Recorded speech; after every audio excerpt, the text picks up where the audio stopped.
Hi to everyone, मैं हूं उमर फारूक। आप सभी का स्वागत है आज की इस नई क्लास में, जिसमें हम क्लास 12 हिस्ट्री बुक के 8वें अध्याय किसान, जमींदार और राज्य टॉपिक के टॉप 50 एमसीक्यूज़ को हल करेंगे। तो चलते हैं पहले प्रश्न की तरफ। पहला प्रश्न है, आईन अकबरी कितने भागों में विभक्त है?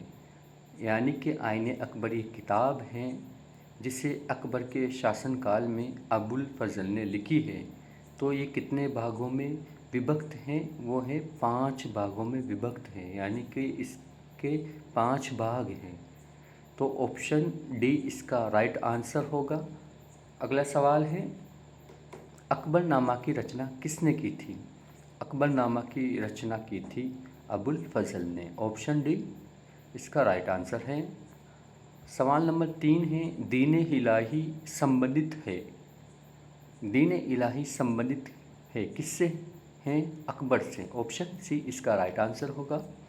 अगला सवाल है, 16वीं सदी में भारतीय गांवों में जो अनेक बाहरी ताकतें दाखिल हुई थी वो थी, तो मुग़ल राज्य थे, व्यापार थे, मुद्रा और बाज़ार, इनमें सभी। तो ऑप्शन डी इसका राइट आंसर होगा। 16वीं सदी में मुग़ल राज्य, व्यापार, मुद्रा और बाज़ार, ये सभी ताकतें दाखिल हुई थी। अगला सवाल है, मुग़ल कालीन ऐतिहासिक स्रोतों में शामिल थे। तो ऐतिहासिक ग्रंथ, सरकारी तथा गैर सरकारी दस्तावेज, इमारतें एवं स्मारक, उपयुक्त सभी।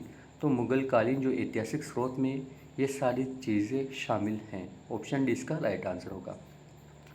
अगला सवाल है जो कि सवाल नंबर 6 होगा, मुग़ल काल में भारतीय फारसी स्रोत किसानों के लिए आमतौर पर क्या प्रयोग करते थे?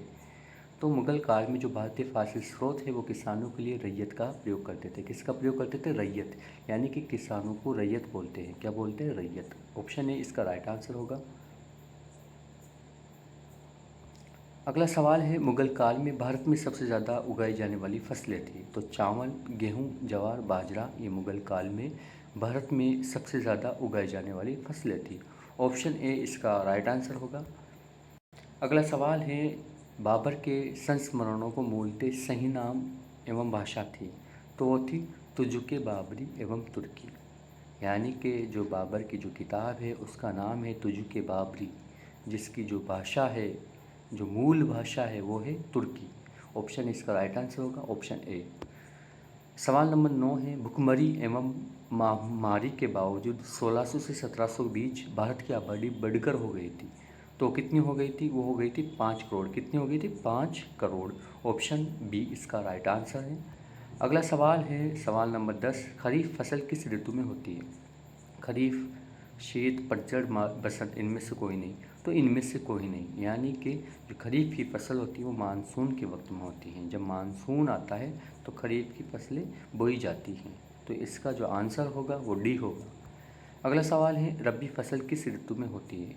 रबी नवंबर दिसंबर में बोई जाती है। तो उस वक्त जो वक्त होता है वो बसंत का होता है। किसका होता है? बसंत का। ऑप्शन ए इसका राइट आंसर होगा, ए। अगला सवाल है, आइन के अनुसार सिंचाई वाले क्षेत्रों में वर्ष में कुल फसलें होती हैं।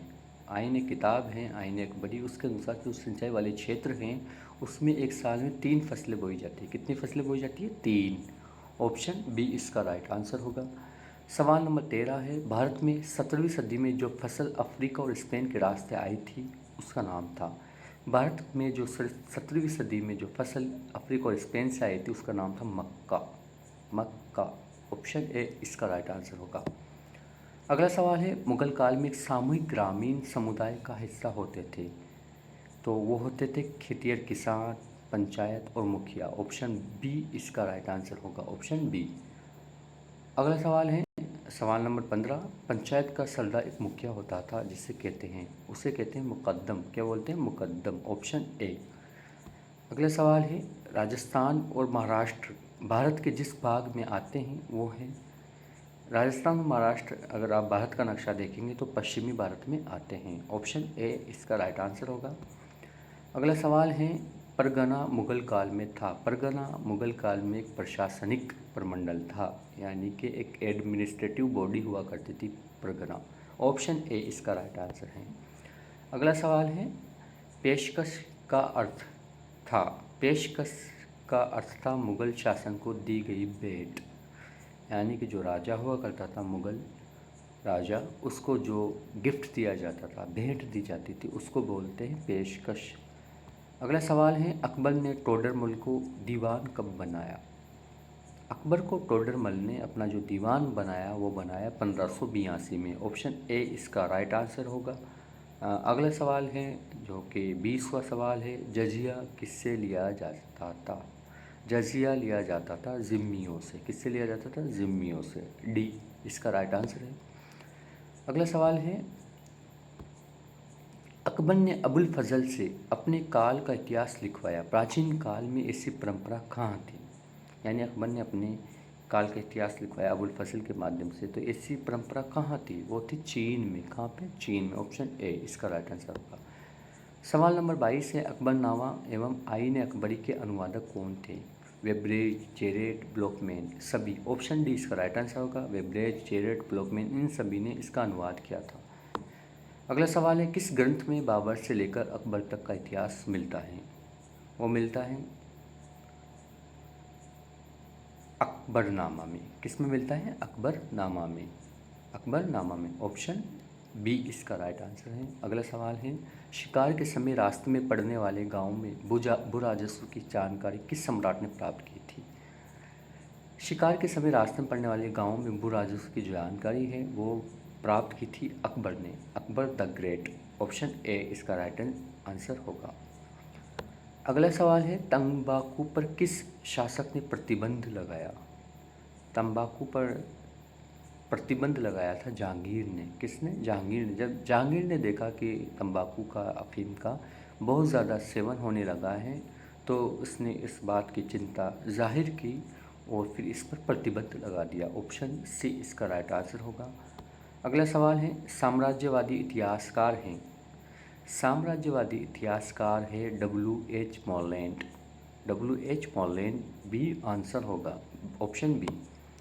अगला सवाल है, भारत में तंबाकू का पौधा लाया गया। भारत में तंबाकू लाई गई किसके ज़रिए से? पुर्तगालियों के द्वारा। किसके द्वारा? पुर्तगालियों के द्वारा। अगला सवाल है, आईन अकबरी के अनुसार भूमि को कितने भागों में बांटा गया?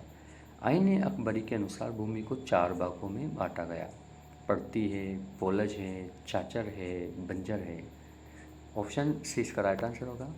अकबर का वित्त मंत्री कौन था? अकबर का जो वित्त मंत्री था वो था टोडरमल। टोडरमल। अगला सवाल है, तंबाकू का सेवन सर्वप्रथम किस मुगल सम्राट ने किया था? तंबाकू का जो सेवन किया था वो किया था सबसे पहले अकबर ने। किसने किया था? अकबर ने। ऑप्शन ए इसका राइट आंसर होगा। अगला सवाल है, मुगल काल में रैयत और मुजरियान किन के लिए प्रयुक्त शब्द थे? ये थे किसानों के लिए। किसके लिए? किसानों के लिए। Option C. अगला सवाल है, खुदकाश्त किसान थे कौन थे? खुदकाश्त जो बंजर ज़मीन पर खेती करते थे? नहीं, जो अपने ही गांव में स्थित ज़मीन पर खेती करते थे। जी बिल्कुल सही बात। खुदकाश्त वो लोग हैं, वो किसान हैं जो अपने ही गांव में जो ज़मीन है उस पर खेती करते थे। अगला सवाल है, पाही काश्त किसानों की पहचान क्या थी? पाही काश्त जो किसान थे वो अन्य गाँवों में जाकर ठेके पर खेती किया करते थे। ऑप्शन बी इसका राइट आंसर होगा। अगला सवाल है, रहट से सिंचाई का उल्लेख किस ग्रंथ में मिलता है? रहट से जो सिंचाई का उल्लेख है हमें बाबरनामा में मिलेगा। किस में मिलेगा? बाबरनामा में। ऑप्शन सी इसका राइट आंसर होगा। अगला सवाल है, सवाल नंबर 35, भारत में तंबाकू सबसे पहले कहाँ पहुँचा? भारत में तंबाकू लाया गया पुर्तगाली के माध्यम से और ये पहुँचा कहाँ पे? दक्कन में। दक्कन। Option D.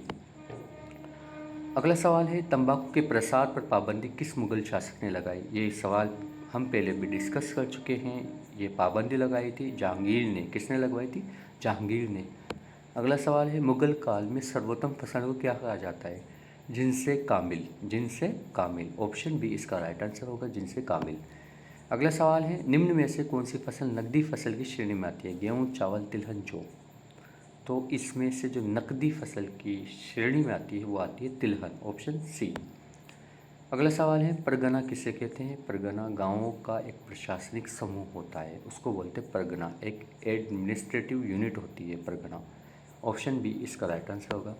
सवाल नंबर 40 है, पेशकश किसे कहते थे? पेशकश राज्य की तरफ से दी जाने वाली राहत, सैनिक सेवा, राजा को दी जाने वाली भेंट, सिंचाई कर। ऑप्शन सी इसका राइट आंसर होगा, राजा को दी जाने वाली भेंट इसका सही उत्तर है। अगला सवाल है, असम के पायक कौन थे? असम के जो पायक थे वो थे सैनिक सेवा देने वाले कृषक, यानी कि वो सैनिक सेवा देते थे और फिर बाद में उनको ज़मीनें मिलती थी खेती करने के लिए। Option C. आइन अकबरी को कब पूरा किया गया? आइन अकबरी को पूरा किया गया 1598 में, 1598। ऑप्शन बी इसका राइट आंसर होगा। अगला सवाल है, अकबरनामा कितनी जिल्दों में लिखा गया था? अकबरनामा 3 जिल्दों में लिखा गया था। कितनी जिल्दों में? 3 जिल्दों में। Option C. अमीन अधिकारी की क्या भूमिका थी? जो अमीन अधिकारी हुआ करता था उसकी जो भूमिका थी वो थी नियमों के पालन की निगरानी, यानी जो रूल एंड रेगुलेशन क्रिएट किए गए हैं, बनाए गए हैं, क्या उसकी पालना हो रही है या नहीं हो रही है, इसकी निगरानी करने की जिम्मेदारी किसकी थी? अमीन की। Option C. कानकूट और भाहोली किससे संबंधित हैं? ये राजस्व उगाही के तरीके हैं, कानकूट और भाहोली। तो ऑप्शन सी इसका राइट आंसर होगा। 46वां सवाल है, वो ज़मीन जिस पर कुछ समय के लिए खेती रोक दी जाती है क्या कहलाती है? वो कहलाती है पर्ती, यानी कुछ समय के लिए उस ज़मीन के हिस्से को, उस ज़मीन के टुकड़े को खाली छोड़ दिया जाता है ताकि जो ज़मीन है जिसे खाली छोड़ा गया है वो पुनः उर्वर हो सके, यानी कि दोबारा फर्टिलाइज हो सके, तो उसको बोलते हैं पर्ती। Option C. ऐसी ज़मीन जिसे कभी खाली नहीं छोड़ा जाता उसे क्या कहते हैं? उस ज़मीन को बोलते हैं पोलज। क्या बोलते हैं? पोलज। Option A. अगला सवाल है, 3-4 वर्षों तक खाली छोड़ी गई भूमि को क्या कहते हैं? 3 से 4 वर्षों तक अगर कोई भूमि खाली छोड़ी जा रही है तो उसे बोलते हैं चाचर। क्या बोलते हैं? चाचर। 5 वर्ष या उससे अधिक समय तक बंजर रहने वाली ज़मीन क्या कहते हैं? बंजर बोलते हैं। Option D. थैंक यू, आपने इस लेसन को अच्छे से सुना। मिलते हैं अगली क्लास में। Thanks a lot for watching. धन्यवाद।